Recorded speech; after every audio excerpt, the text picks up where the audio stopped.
Welcome to Audiobook Heaven.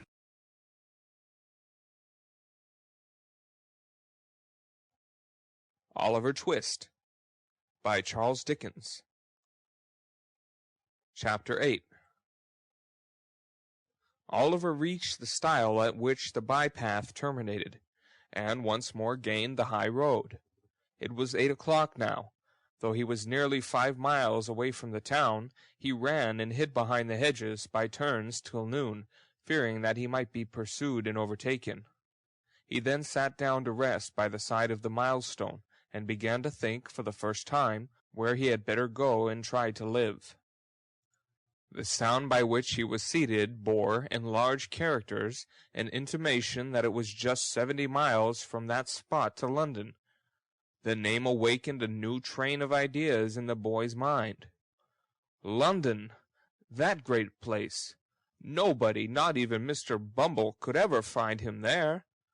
He had often heard the old men in the workhouse, too, say that no lad of spirit need want in London, and that there were ways of living in the vast city which those who had been bred up in country parts had no idea of.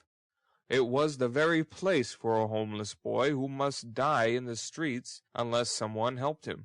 As these things passed through his thoughts, he jumped upon his feet, and again walked forward. He had diminished the distance between himself and London by full 4 miles more, before he recollected how much he must undergo ere he could hope to reach his place of destination.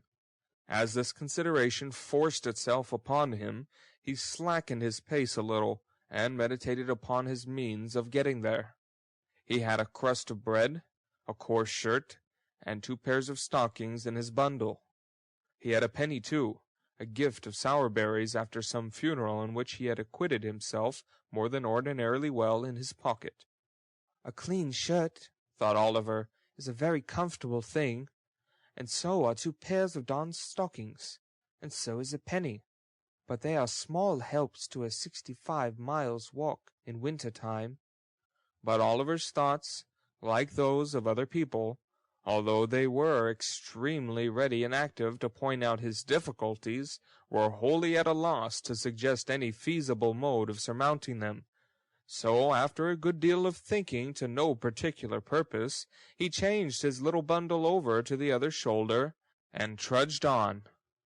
Oliver walked 20 miles that day, and all the time tasted nothing but the crust of dry bread and a few draughts of water, which he begged at the cottage doors by the roadside.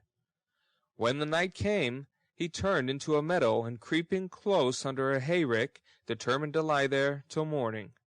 He felt frightened at first, for the wind moaned dismally over the empty fields, and he was cold and hungry, and more alone than he had ever felt before. Being very tired with his walk, however, he soon fell asleep, and forgot his troubles. He felt cold and stiff when he got up next morning, and so hungry that he was obliged to exchange the penny for a small loaf in the very first village through which he had passed. He had walked no more than 12 miles when night closed in again. His feet were sore, and his legs so weak that they trembled beneath him. Another night passed, and the bleak damp air made him worse. When he set forward on his journey next morning, he could hardly crawl along. He waited at the bottom of a steep hill till a stagecoach came up, and then begged of the outside passengers, but there were very few who took any notice of him, and even those told him to wait till they got to the top of the hill, and then let them see how far he could run for a halfpenny. Poor Oliver tried to keep up with the coach a little way, but was unable to do it by reason of his fatigue and sore feet. When the outside saw this, they put their halfpence back into their pockets again, declaring that he was an idle young dog and didn't deserve anything, and the coach rattled away and left only a cloud of dust behind. In some villages large painted boards were fixed up, warning all persons who begged within the district that they would be sent to jail. This frightened Oliver very much, and made him glad to get out of those villages with all possible expedition. In others he would stand about the inn-yards and look mournfully at everyone who passed. a proceeding which generally terminated in the landlady's ordering one of the postboys who were lounging about to drive that strange boy out of the place, for she was sure he had come to steal something. If he begged at a farmer's house, 10 to 1 but they threatened to set the dog on him. And when he showed his nose in a shop, they talked about the beetle, which brought Oliver's heart into his mouth, very often the only thing he had there for many hours together. In fact, if it had not been for a good-hearted turnpike man and a benevolent old lady, Oliver's troubles would have been shortened by the very same process which had put an end to his mother's. In other words, he would most assuredly have fallen dead upon the king's highway. But the turnpike man gave him a meal of bread and cheese, and the old lady, who had a shipwrecked grandson wandering barefoot in some distant part of the earth, took pity upon the poor orphan, and gave him what little she could afford and more, with such kind and gentle words, and such tears of sympathy and compassion, that they sank deeper into Oliver's soul than all the sufferings he had ever undergone. Early on the 7th morning, after he had left his native place, Oliver limped slowly into the little town of Barnet. The window shutters were closed. The street was empty. Not a soul had awakened to the business of the day. The sun was rising in all its splendid beauty, but the light only served to show the boy his own lonesomeness and desolation, as he sat with bleeding feet and covered with dust upon a doorstep. By degrees the shutters were opened, the window blinds were drawn up, and people began passing to and fro. Some few stopped to gaze at Oliver for a moment or two, or turned round to stare at him as they hurried by, but none relieved him or troubled themselves to inquire how he came there. He had no heart to beg, and there he sat. He had been crouching on the step for some time, wondering at the great number of public-houses. Every other house in Barnet was a tavern, large or small, gazing listlessly at the coaches as they passed through, and thinking how strange it seemed that they could do with ease in a few hours what it had taken him a whole week of courage and determination beyond his years to accomplish, when he was roused by observing that a boy who had passed him carelessly some minutes before had returned, and was now surveying him most earnestly from the opposite side of the way. He took little heed of this at first, but the boy remained in the same attitude of close observation so long that Oliver raised his head and returned his steady look. Upon this the boy crossed over, and walking close up to Oliver, said, "Hello, my covey, what's the row?" The boy who addressed this inquiry to the young wayfarer was about his own age, but one of the queerest-looking boys that Oliver had ever seen. He was a snub-nosed, flat-browed, common-faced boy enough, and as dirty a juvenile as one would wish to see, but he had about him all the airs and manners of a man. He was short of his age, with rather bow legs, and little sharp, ugly eyes. His hat was stuck on the top of his head so lightly that it threatened to fall off every moment, and would have done so very often, if the wearer had not had a knack of every now and then giving his head a little twitch, which brought it back to its old place again. He wore a man's coat, which reached nearly to his heels. He had turned the cuffs back halfway up his arm, to get his hands out of the sleeves, apparently with the ultimate view of thrusting them into the pockets of his corduroy trousers, for there he kept them. He was altogether as roistering and swaggering a young gentleman as ever stood 4 feet 6, or something less, in the bluchers. "Hello, my covey, what's the row?" said this strange young gentleman to Oliver. "I'm very hungry and tired," replied Oliver, the tears standing in his eyes as he spoke. "I have walked a long way. I have been walking these 7 days. "Walking for 7 days?" said the young gentleman. "Oh, I see. Beak sort of, eh? But," he added, noticing Oliver's look of surprise, "I suppose you don't know what a beak is, my flesh companion." Oliver mildly replied that he had always heard a bird's mouth described by the term in question.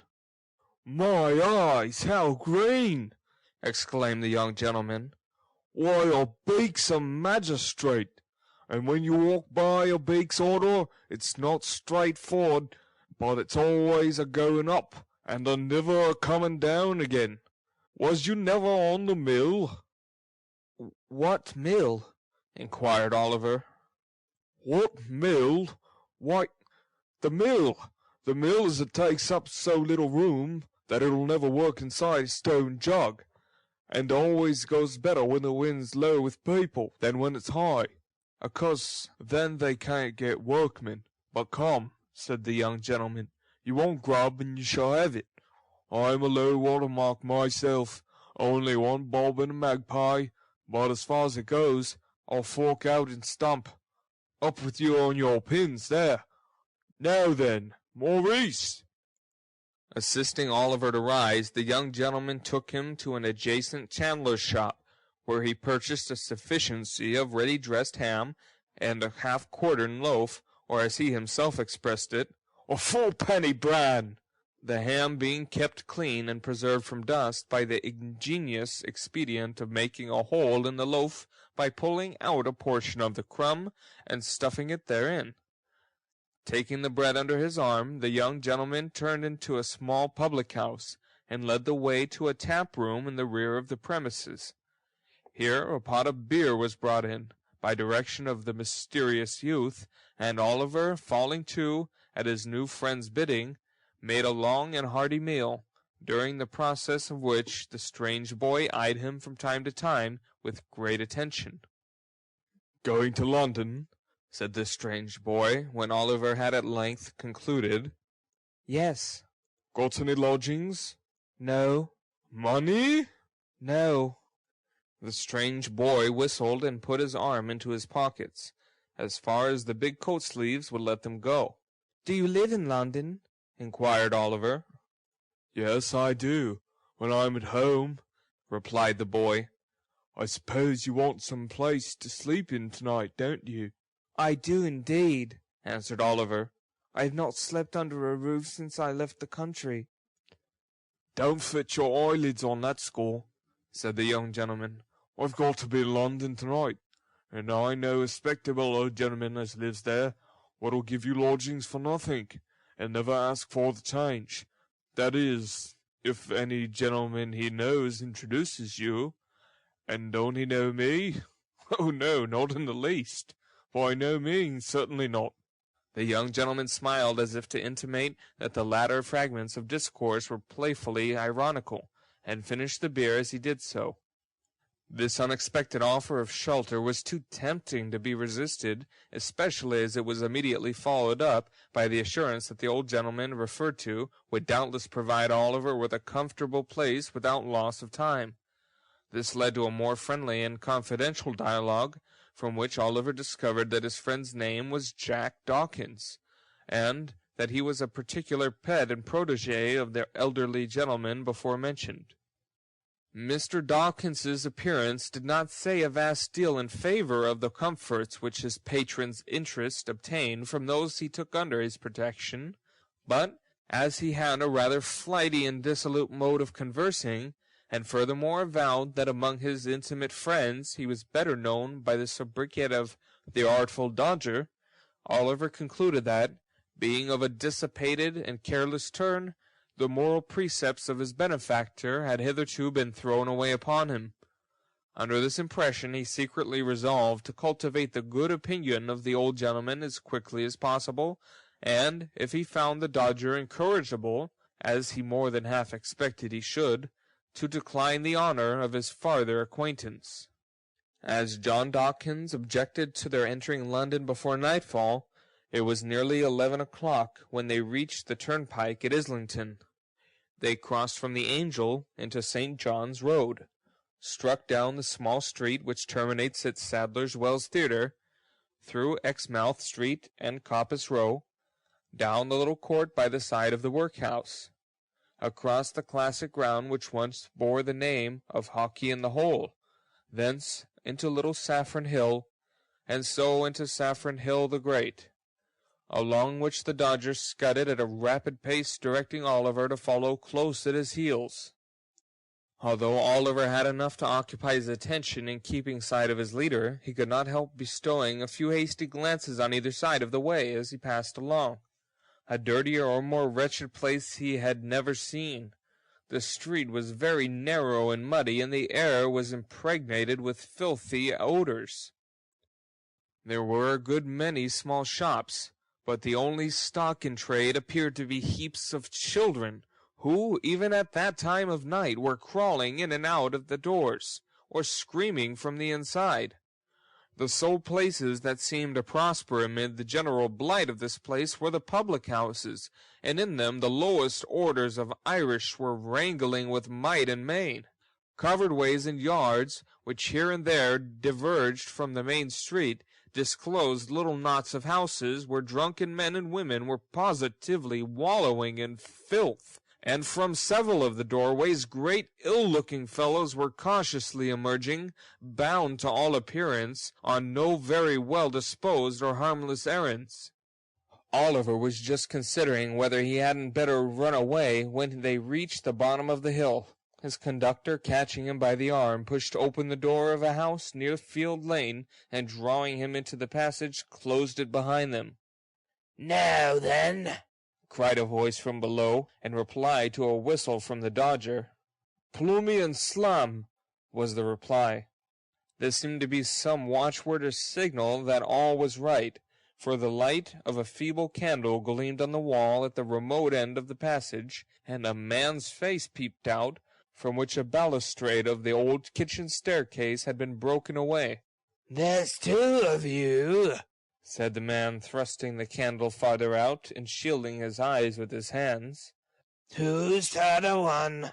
"A new pal," replied Jack Dawkins, pulling Oliver forward. "Where did he come from?" "Greenland. Is Fagin upstairs?" "Yes, he's sorting the wipes. Up with you." The candle was drawn back, and the face disappeared. Oliver, groping his way with one hand and having the other firmly grasped by his companion, ascended with much difficulty the dark and broken stairs, which his conductor mounted with an ease and expedition that showed he was well acquainted with them. He threw open the door of the back room, and drew Oliver in after him. The walls and ceiling of the room were perfectly black with age and dirt. There was a deal table before the fire, upon which were a candle stuck in a ginger beer bottle, 2 or 3 pewter pots, a loaf and butter, and a plate. In a frying pan which was on the fire, and which was secured to the mantel-shelf by a string, some sausages were cooking, and standing over them, with a toasting fork in his hand, was a very old, shriveled Jew, whose villainous-looking and repulsive face was obscured by a quantity of matted red hair. He was dressed in a greasy flannel gown with his throat bare, and seemed to be dividing his attention between the frying-pan and the clothes-horse, over which a great number of silk handkerchiefs were hanging. Several rough beds made of old sacks were huddled side by side on the floor.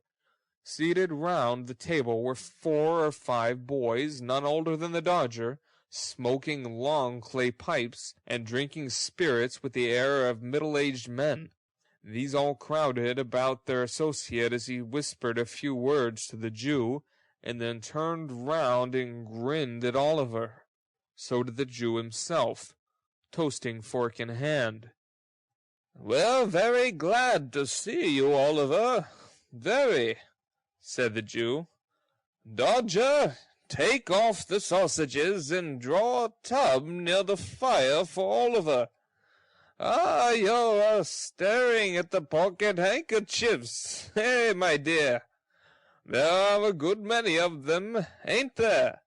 We've just looked 'em out. Ready for the wash. That's all, Oliver. That's all. Ha, ha, ha." The latter part of his speech was hailed by a boisterous shout from all the hopeful pupils of the merry old gentleman, in the midst of which they went to supper. Oliver ate his share, and the Jew then mixed him a glass of hot gin and water, telling him he must drink it off directly because another gentleman wanted the tumbler. Oliver did as he was desired. Immediately afterward he felt himself gently lifted on to one of the sacks. Then he sunk into a deep sleep. End of chapter 8.